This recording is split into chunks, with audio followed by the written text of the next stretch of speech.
And now we bring you the thrilling conclusion of Angel and the Badman.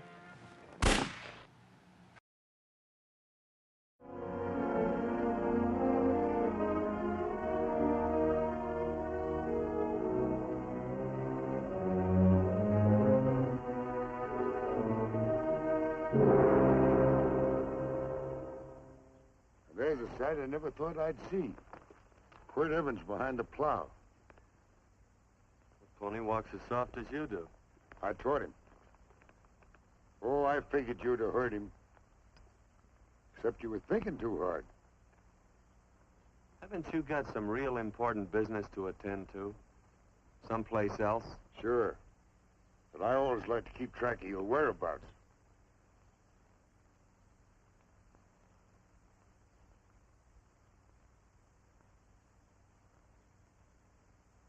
You know, Quirt, I always figured on using a new rope and hanging you. 'Cause I kind of respected you. You never took the best of things. And all your men went down looking at you. Well, mind your own business. I usually do. It's a shame things don't always turn out the way they should. Now, that little gal should marry some young fella who'd know what to do with that plow. Why don't you kick up that horse and move on? Some young fella that raised a lot of grain. And cows, sheep, and kids. The kind of a fella that she'd always know where he was. Do I have to run you off? Well, now, I'll tell you. I never have been run off no place yet, where I aim to stay. But it just so happens I gotta be going.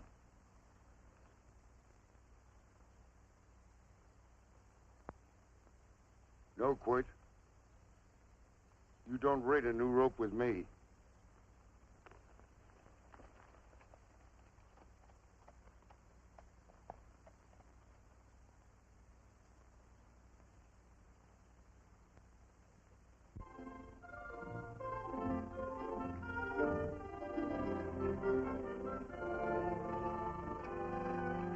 Look, there's a lot of foo-for-all and nonsense have to go with it. I'm not going to stand for a lot of dressing up and a batch of jabbering people looking at me just because I'm getting married. Quirt, come along with me. Well, yes or no? Come along. Picking blackberries? Mm-hmm. All right.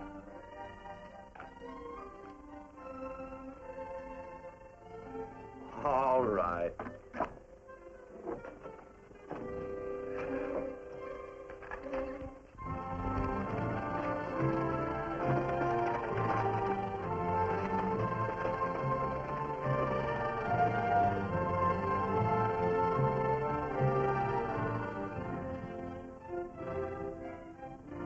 I think we have enough, Quirt.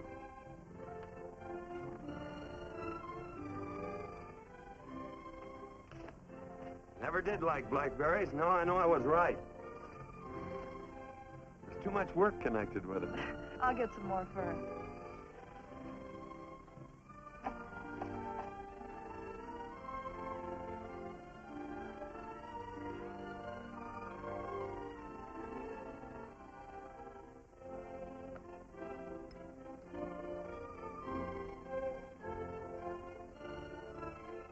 Look out, there's a wasp on that Don't petunia. kill him. Well, it's all right for you to trust wasps and people, but he might have known I don't trust him and decided to take first bite. Mm-hmm. And incidentally, that's not a petunia, that's a daisy. That's a petunia. Petunia, daisy, daisy, petunia. Quirt Evans. Hmm? Oh, nothing. I just like the sound of it. Quirt, where'd they ever get such an odd name? The fellow who half-raised me gave it to me. He found me somewhere along the big cattle trail. Folks had been bushwhacked by Indians, I guess. He was a big fella, cattleman. Swung a wide loop in his younger days, I think. Wide loop? Well, wasn't too careful whose calf he threw his rope at. Most of the old cattlemen were like that. He raised me. He was quite a guy. His name was Walt Ennis. He was downed in a gambling place. The fella grabbed his gun arm just as he drew. It was murder. Stop it. Then what? Well, I just bounced around from place to place. Court Ennis.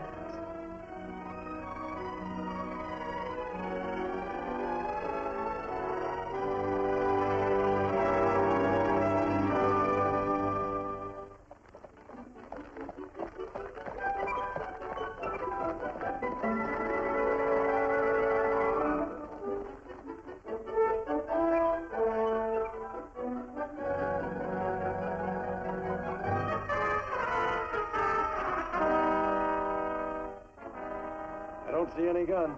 I know him. He's got a gun, all right. I know him.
Well, what are we waiting for?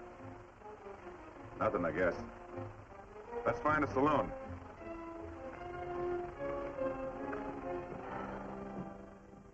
You don't have to be worried about Penny, Mother. Oh, I can't help worrying about her, Johnny. Get that doctor and burn up the road both ways.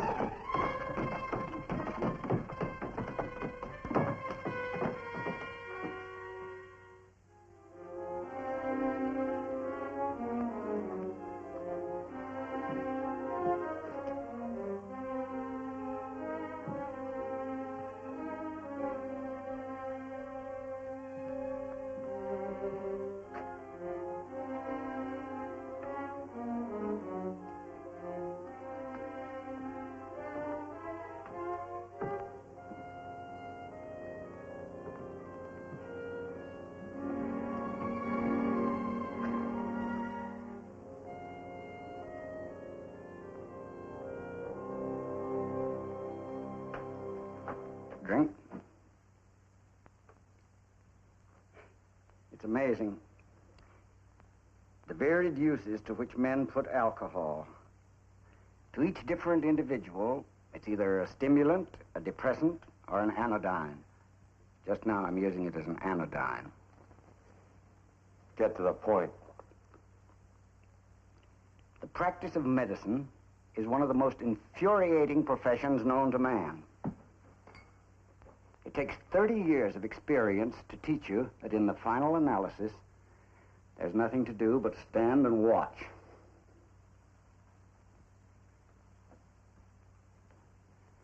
If she has a lucid moment, you'd better speak to her.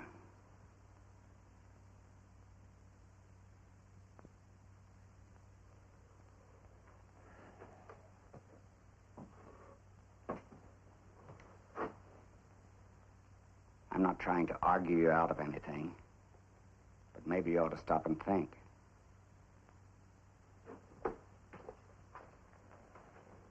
She wouldn't like this, Quirt. I'm not arguing for or against her point of view, but I know that to her, the world's worst tragedy would be that you should kill a man. Of course, you could argue logically that she wouldn't know whether you'd killed him or not. I think she'd know. Any discussion has to have at least 2 participants. Of course, if you refuse to answer me, Quirt!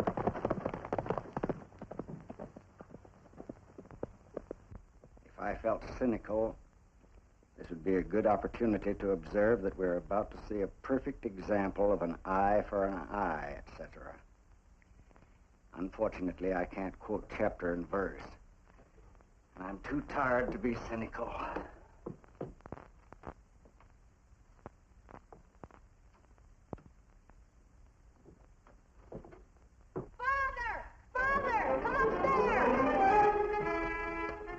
But they are very ill. They must not be moving about. Mother, I've got to go to They him. must get back into bed. But he needs me.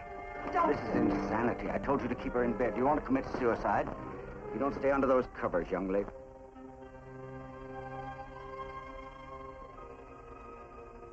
There's no fever. Well, they must do what the doctor says. Mother, please. I can't understand it. I can't understand it at all. There must be some logical, scientific explanation. I'm too old to start believing in miracles. Wrap her in blankets.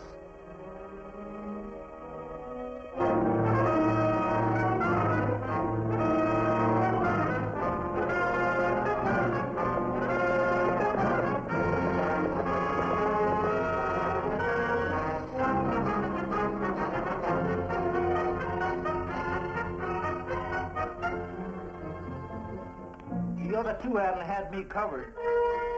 I never let that Hondo Jeffries pistol whip me. Wait till Quirt Evans hears about this. Him and me'll take the starch out of the whole caboodle of them. Why, Quirt and me once, well, that was in Dodge City several years back, when the Erts and Clantons were gunning it. Well, me and Quirt...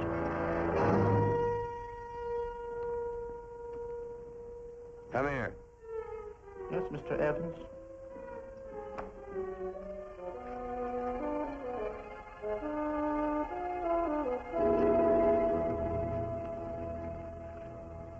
Colorado Stevens? He's in the Eagle, and that pistol-whipping Hondo's with him. Take him a message. Hey, buy the boys a drink. Celebrating? Sure. Why not? Don't you ever get excited when you make a big win like this? Why get excited? Sometimes you win and sometimes you lose. Don't get excited, gentlemen.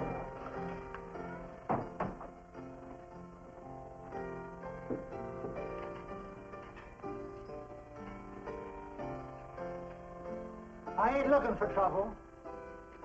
I'm just carrying a message. Yeah? What is it? Said to come out in the street. He's waiting for you. Who says? Quirt Evans.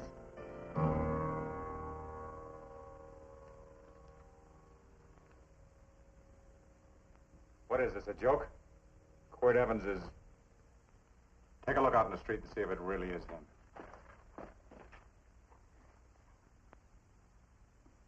Jack, take a look in the street.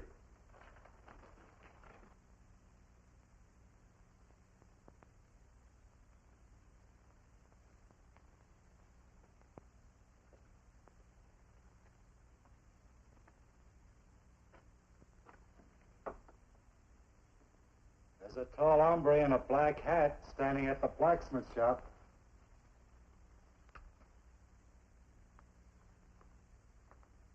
Mind if I use the back door, Pete? So long, Pete.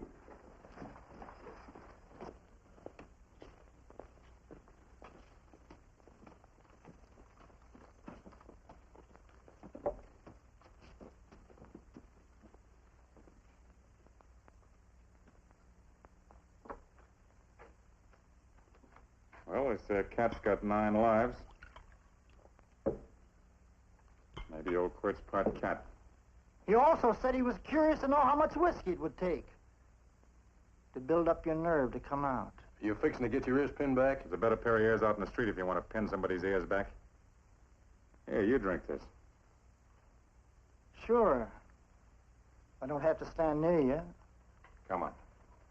I wonder if that sharpshooting marshal's around town. Oh, I saw him right out of town an hour ago. That's good. Wouldn't want him around here to spoil our play. Yeah.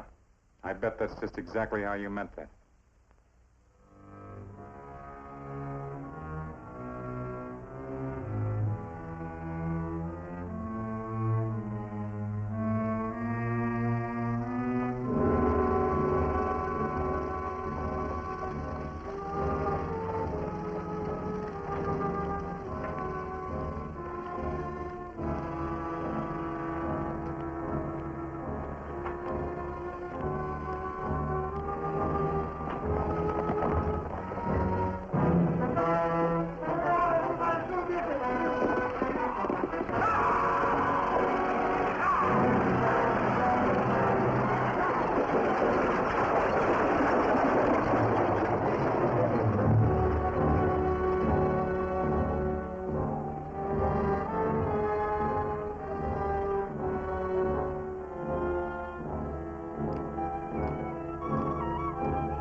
Step away from those women.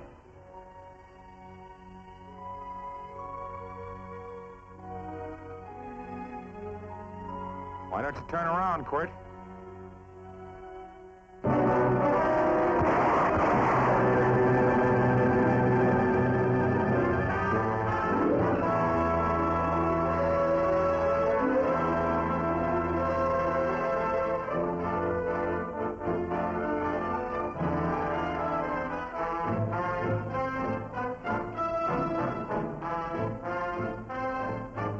Nothing ever works out right.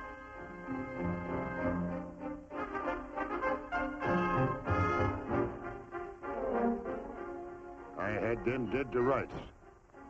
They got the Baker stage. So So I figured I'd watch the ruckus. You down them, and I'd hang you. Sort of killing 3 hawks with 1 stone, so to speak. And nothing ever works out right. Well, I missed you getting for it, but I'm patient. It's only a matter of time and I hang you. Not me, mister.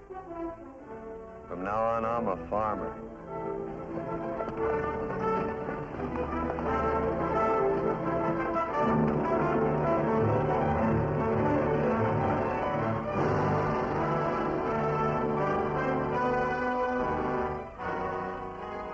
That quirt.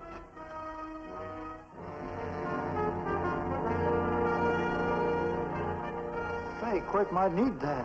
No. Only a man that carries a gun ever needs one. What are you gonna do with it? Hang it on the wall in my office with a new rope.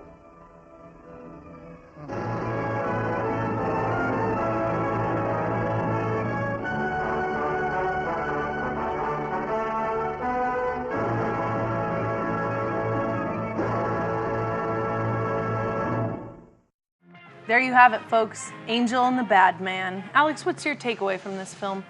My takeaway from this film is when you're done with your life of crime and your firearm, simply put it on the ground in the middle of a street. That's a good place for a gun. Lauren, what's your takeaway from the film? I thought that the point of the film was more, if you're done with your life of violence, just get with a Quaker girl and you'll get your shit together. Quaker girls are great. Quaker babes, that's where it's at. Thank you so much for visiting us today at the Pulp Film Lab. And we want to give an extra special thank you to our guests today from Snakebite Productions, Pew, pew, pew, represented by these hats. And you can visit us on Facebook for Pulp Film Lab. I'm Lauren Poole. And I'm Alex Knight. And join us next time for more awesome and awesomely bad films that you should know about.